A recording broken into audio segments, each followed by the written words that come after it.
Cloudcast Media.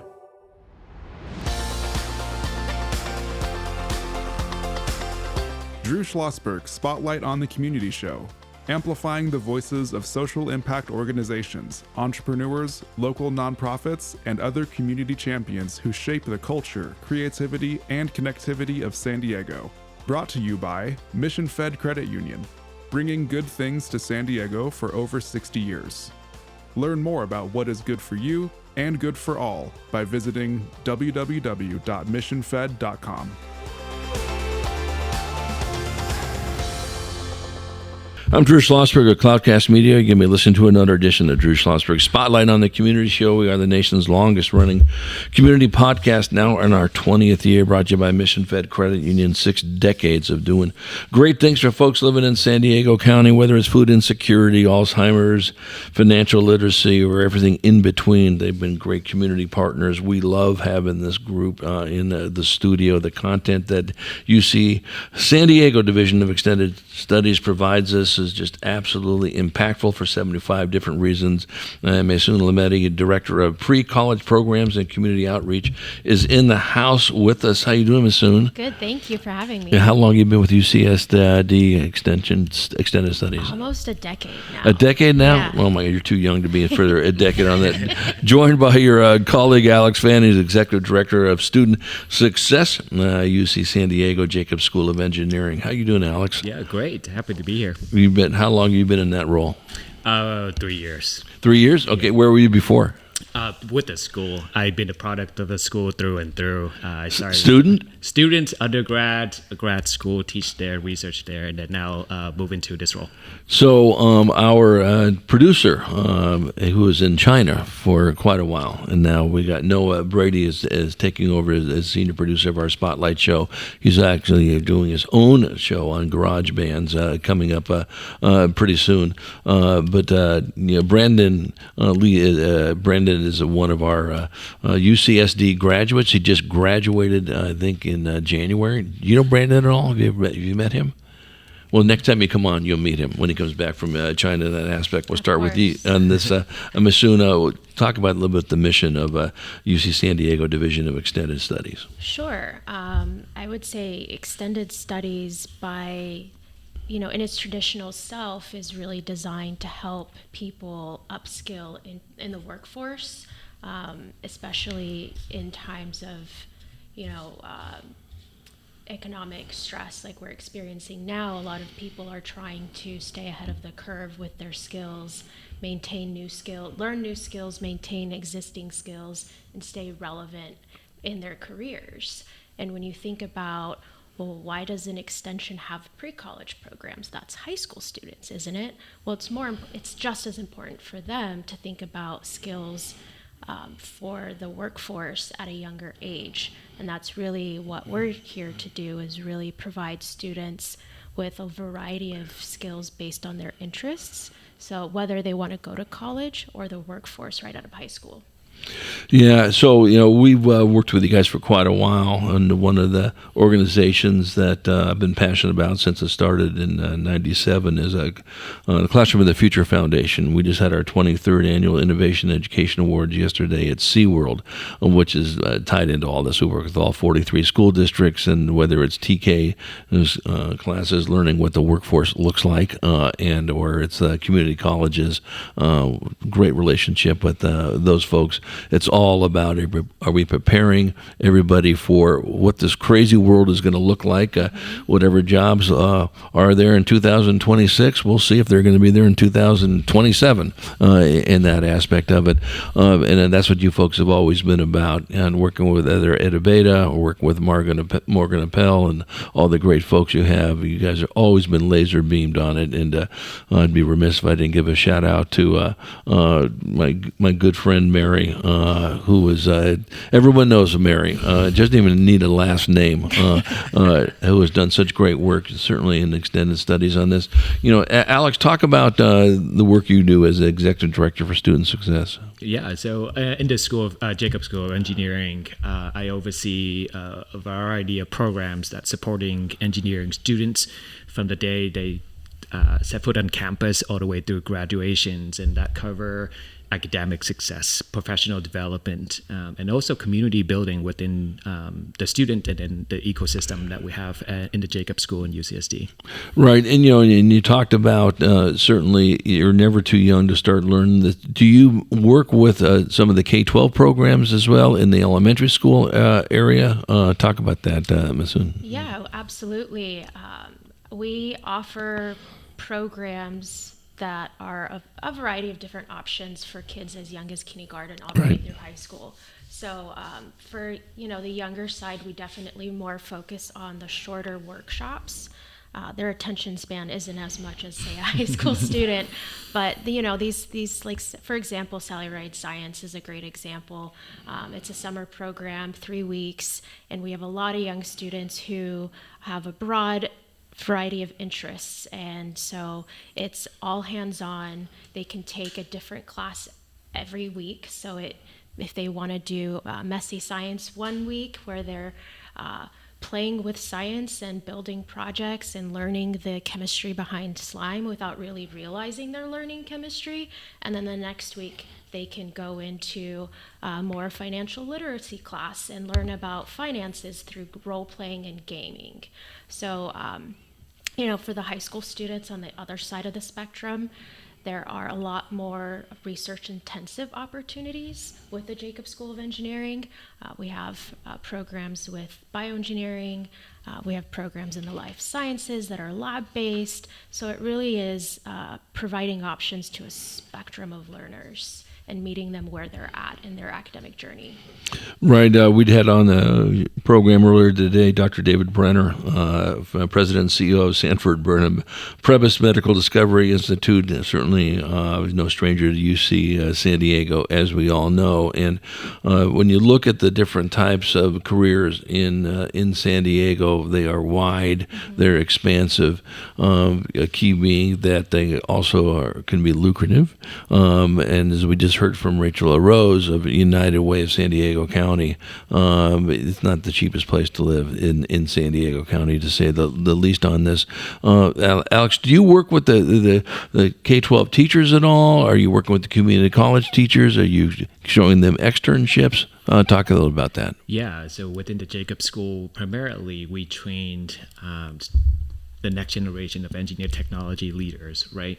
But then also to that, we, the biggest thing is preparing them to solve real world problems. And what we want to do is to expand that outside of the Jacob School, outside of UC San Diego, and through partnership with Division of Extended Study, the Jacob School has been expanding some of the curriculum, some of the teachings that we're doing in our classroom, in our training, expand that out to the high school at the moment, but we hope at some point to expand beyond and touch the K-12 pipeline. But right now, a lot of the work, just this past year, I've worked very closely with a group of about 50 high school students, or high school teachers, across the county to bring some of the problem-solving strategies that we often teach inside of engineering, make it accessible for students that are currently attending high school.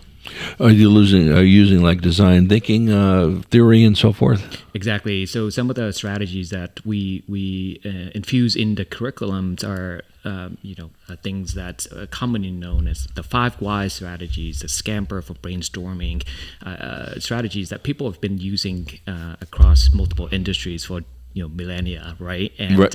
Now I think the trick is how do we make it engaging and accessible, things that students would learn without, like, I'm stealing Maysoon word here, without thinking about they learning it, they enjoying the process, and then they picking up some of these strategies, and hopefully that can carry with them into whatever career pathway that they end up pursuing. Well, we've known this, there's a lot of stuff we've known ever since people were walking upright, and just sometimes we just don't apply it. And we all know that ever since that day, if you engage somebody in something they're interested in, the ability level there will rise, will blow you away. I didn't know you knew this. Well, because I'm interested in this. The beauty of what has been happening in the schools recently recently at least, and especially the schools we work with, the Classroom of the Future Foundation is focusing on what we call a RISEC, a test. And what that is having the students fill out what they're interested in. It's an interest survey, of course, and that's been around for quite a while. And now layering in, well, boy, you're interested in X. This is what, at least at this moment in time, and maybe 5 times different in 3 weeks, depending on the age of the kid. But here are the jobs that, based on what you're interested in, you would be probably good at because of this. Now, that may change in that aspect of it. But what I love the fact that as we're now starting to focus more on learning-centered collaboration, talk to the kids about what they are interested in, is so critical. Do you guys deal with that quite a bit, Maysoon? Absolutely. And I think because the workforce is evolving so quickly right now at such a rapid pace, it's important that we take what kids want to do and realize that what they're interested in may or may not even translate into a career 10 years from now, right? That's right. We don't know what careers they will have access to 10 years from now. So in addition to the content, we also have to make sure they know transferable skills across the broad spectrum, right? Mm-hmm. Communication, the problem solving, mm-hmm. How do you fail successfully, and that understanding failure is a part of the process. So those have to be embedded in every program, regardless of the content that the student wants to learn, because as we know, AI is rapidly changing the workforce, and the job titles that exist now likely won't 10 years from now.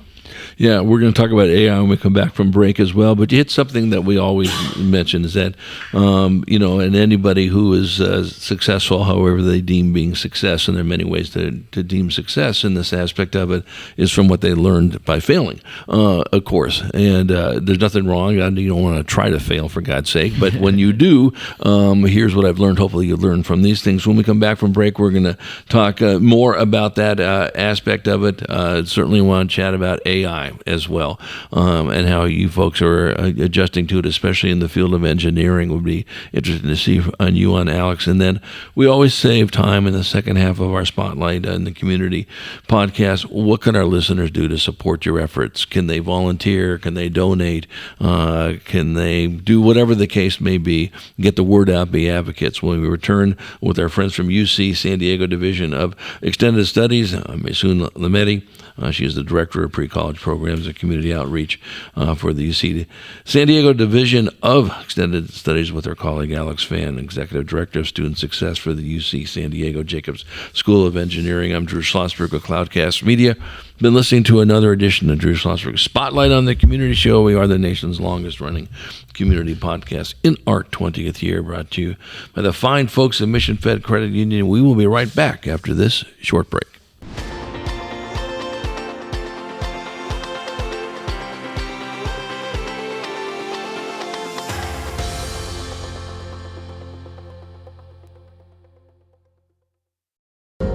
When you do your banking with Mission Fed, you get great rates on auto and home loans. That's good for you, but something good also happens for a lot of other people. We're not for profit, so we put money back into the community to help lots of great nonprofits to keep San Diego strong. So you're not just getting something good, you're doing something good. Come to Mission Fed. It's banking that's good for all. Brand amplification is the DNA of Cloudcast Media, and our code is the powerful blending of sound, voice, and storytelling to lift local brands and their communities. Whether it is our Brandcast, Schoolcast, or Causecast platforms, the unifying ethos is all about this community, the one you call home. If you dare to dream and want to explore the brand amplification of Cloudcast, a national leader in local podcasting and other Winfluence strategies, please visit us at cloudcast.us.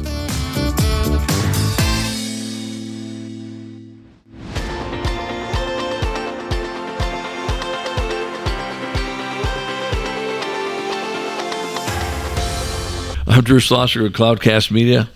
Listening to another edition of Drew Schlosberg Spotlight on the Community Show, brought to you by Mission Fed Credit Union's always a good day when our friends from UC San Diego Division of Extended Studies are in the house. Maysoon Lehmeidi, she's the Director of Pre-College Programs and Community Outreach for Extended Studies, joined by her colleague Alex Phan, Executive Director of Student Success for UC San Diego Jacobs School of Engineering. And as we've talked about, whether they're going to go into this field or that field, it's the skill sets they're going to need. And Maysoon, I'm so glad you brought up my favorite topic. I was trained as a journalist. I got my degree at San Diego State in journalism, was a sports writer, even though some people would not consider that being a journalist. I do.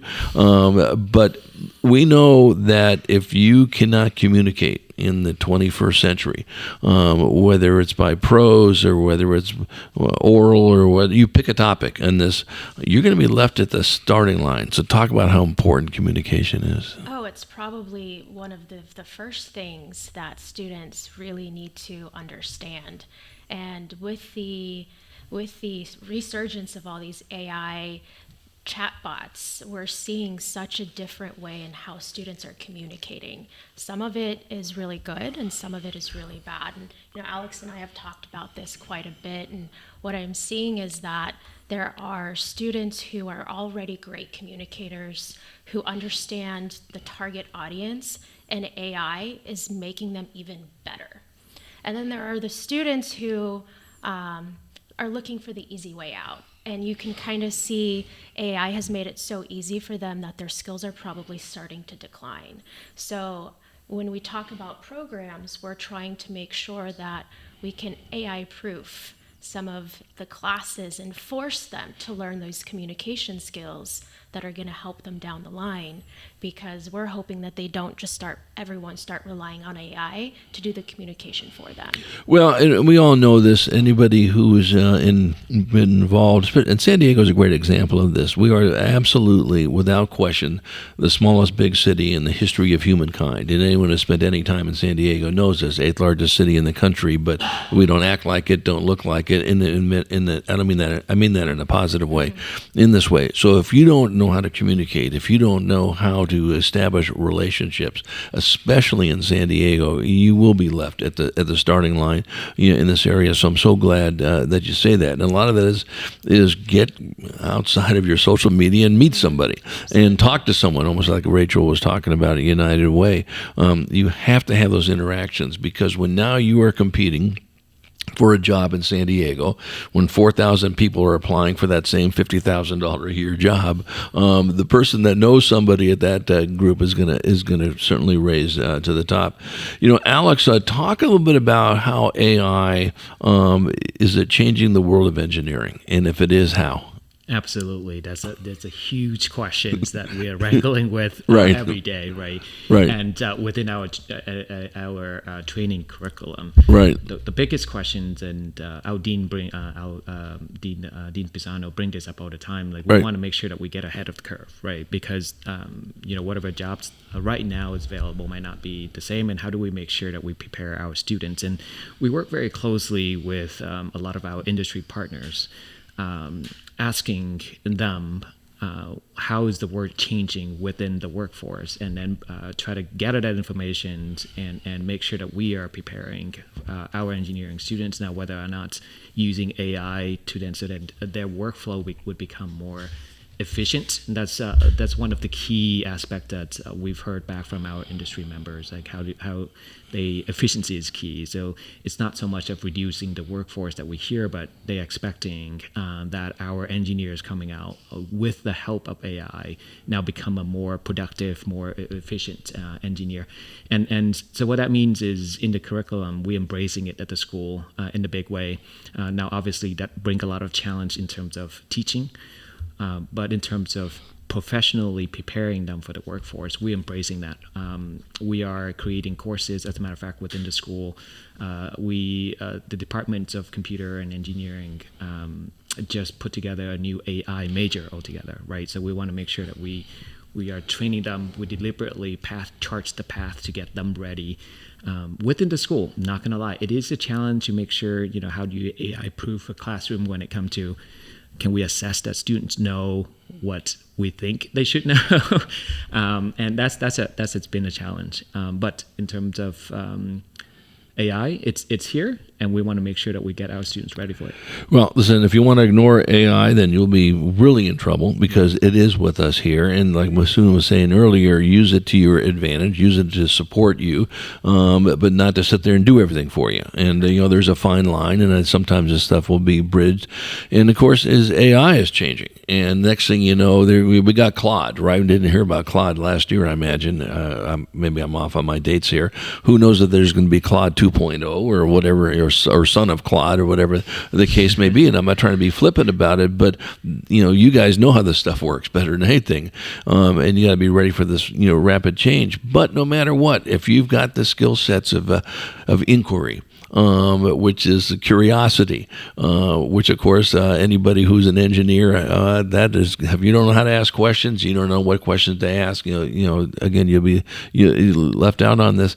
What I love what you wrote down here is something that I think we can do a much better job. We being in the collective universe in education. And business for that matter, but especially education, is working with families to let those parents know that, hey, you can't not start early enough to talk to your kids about what is happening. This is not your world, okay?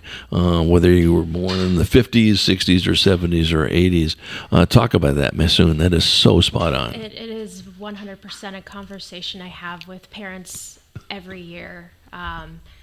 One of the things I like to tell them is to treat looking at summer programs or year-round programs like a mini college admissions cycle. It really is prepping you for that.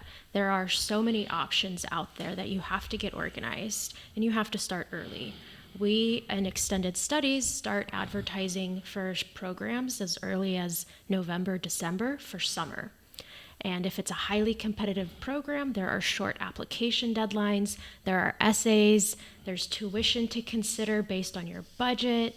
And so if you're not organized, you're going to miss some of these key deadlines. Another thing to consider is your student interest, right? We talked about this earlier, and making sure that parents really talk to their kids about what are their interests. I would say every year there's a handful of kids who show up on day one of a very intensive program not knowing what their parents signed them up for.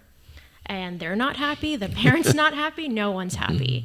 So, I really just want to encourage parents to really have that honest conversation with their children about what are their interests, and is there a way to merge what you want to do with a career that gives you skills, and maybe they want to give their kid a break and it's just for fun, and that's okay too. We're willing to meet students where they're at, regardless of what their interests are.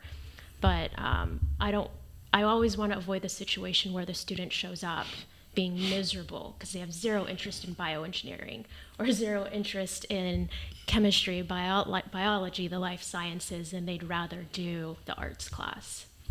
Yeah, and that is so true in this aspect of it. But the reason why I think we get so geeked up about learner-centered education, one of our former board members at the Classroom of the Future Foundation, Devin Vadishka, I'm not sure if you know Devin, he is beyond, phenomenal in his world, and he was a superintendent of Vista Unified School District. This is a forward thinker. If the adults get out of the way, and sometimes that's the whole key over this. We see Maysoon smiling and go, yeah, that's about right. It's amazing what these kids can do in that area. Of it, as Alex, as you have seen, as things change in the field of engineering, of course, in this world, and what the kids need to know, and when you work with these kids and they struggle, what do you tell them? Do you say, listen, that is okay, struggling is fine as long as you're working to find an answer? Do you work on those types of programs? Exactly. I 100%. It's about communicating with the students and setting the expectations. Right, like I have a line that I often use: "Fail in engineering or any field for that matter." Right. Is it just an acronym for first attempt in learning? Right. I like that. FAIL. So it's you got. I'm going to steal it, and I'm going to quote you. You gotta I might have stolen that from someone else. I can't remember the source. Listen, it was probably, probably came up in the caves of Lascaux. Someone probably wrote that 3000 BC or whatever the case may be. Yeah. Right. But I think that the in all curriculum, I think it's important to. It's easier said than done when we tell students like, oh, it's okay to fail. So then just as long as you get back up, learn, and move on. But I think it's more important to put in mechanism in place to help them do that, right? So for instance, like in some of the problem-solving curriculum that we developed, it's the whole intention is to make sure to give students concrete strategies and steps that they can work through and they don't get stuck, right? Because failing, I think, inevitably students going to get there, but how they get back up, I think that's often not being addressed in an explicit way. So if we enable them to pick themselves back up, I think that's the key there, and normalize again. That's part of the process. Going through now, if you go down this rabbit hole and this doesn't lead you anywhere, is there a way that you, without additional support, can pivot away from, right, and then get back on track? Those tools are invaluable. What always cracks me up is that, no, you got to figure it out on your own. Well, that always gets to a point. Right. And then you're so frustrated that you can't stand anything about the subject. And now, because of this, instead of all it really needed this, listen, we all know that there's three, but it's probably more than that, but the three major learning modalities, are you tactile? Do you need to touch things? Is it auditory? You have to hear it, or do you have to visualize it? And some people like me, I have to be told and I have to see it. That's just how that works with my little pea brain in that area. And so, figure it out yourself. And the next thing you know, I want to take this computer that's called an iPhone and throw it out the window, and then that cost me money because could you just show me what I had to do? Now I got it, and that's it. But I think that is so important, and what you guys are doing is great. I love the fact that you're working with the parents, you're working with the kids in these things as our world continues to change with what those different types of jobs are going to be, working closely with workforce partnership or working with this aspect of it. I'll start with you on this, Maysoon. What can our listeners do to support the work that you're doing? Sure, that's a really great question, and there's a lot of different things. You mentioned earlier donating to various programs. I think that's a really big one. Access and equity is very much at the forefront of some of these programs, and I would never want it to be that only those who come from a very advantaged socioeconomic background have access to these. So the more that we can provide scholarships to low-income families to attend as many programs as possible, I think that helps level the playing field for many families. The other thing is, if you're a teacher and you're looking for a way to participate and bring curriculum to the classroom, different, like Alex said, different ways to help your students succeed with problem solving, we want them to know that we're also an access point for them as well. It only makes them more successful when they go to college if we can help them with their curriculum in high school as well. Is there a website they can go to? Yes, we have a couple. The first one is precollege.ucsd.edu. And then the other one is UCSDproblemsolve.org. UCSDproblemsolve.org. Right, that's great. All right, Alex, what else can we do besides what Maysoon just suggested? Yeah, no, I think from the logistics side of things, right? How do we get student access? I think that's key. But I think from the other end as well, like how do we work with school administrator, district leaders? How do we all sort of work to put our head together, figure out sustainable pathways for students, and how do we amplify each other work in the sense of try to understand where we're coming from, we understand where people's other group is coming from, and then align those interests so then we can go further together. Well, we need to get you involved. You've probably heard too much of this today on our show because we're just coming off our 23rd annual Classroom of the Future Foundation Innovation Education Awards at SeaWorld. But you folks are just right in that wheelhouse. And we work with all 43 school districts, of course, and that's certainly important to you folks as well. So we need to get you guys tied into the work that we're doing. As we heard from Rachel and anybody that's in this space, it's all about collaboration.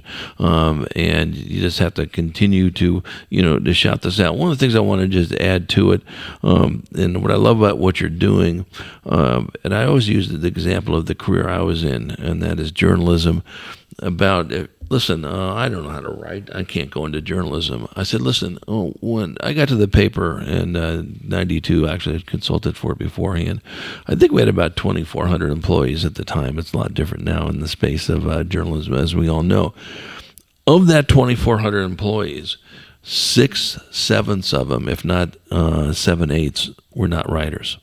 Everything was everything but a writer. We had people who were selling the paper, marketing in the paper. We had finance people. We had graphics. And the point of it making is whether you want to get into engineering. Okay. Well, I don't know how engineering. I don't know how a hypotenuse triangle works and all that. Yeah, but people that are in engineering got to sell engineering. They're lawyers in engineering. There's people that got to speak on engineering. There's many different types of jobs with that and the same thing. And I think want to encourage people to think, just don't think about what the core is of that job. There's 4 million other jobs of that. So thank you for what you folks do. It's always great to have UCSD's Division of Extended Studies on. This won't be the last time that we'll shout you folks out. Really appreciate that. Great. Thank you so much for having My us. pleasure. Maysoon Lehmeidi, Director of Pre-College Programs and Community Outreach, joined by her colleague Alex Phan, Executive Director of Student Success for UCSD's Jacobs School of Engineering. I'm Drew Schlosberg of Cloudcast Media, listening to another edition of Drew Schlosberg Spotlight on the Community Show. You are the nation's longest-running community podcast. Brought to you by Mission Fed Credit Union, 60 years of doing great things for people living in San Diego County. And to our audience, we hope you enjoyed the interview. You've been listening to an episode of Drew Schlosberg's Spotlight on the Community Show, amplifying the voices of social impact organizations, entrepreneurs, local nonprofits, and other community champions who shape the culture, creativity, and connectivity of San Diego community. Brought to you by Mission Fed Credit Union, bringing good things to San Diego for over 60 years. Learn more about what is good for you and good for all by visiting www.missionfed.com.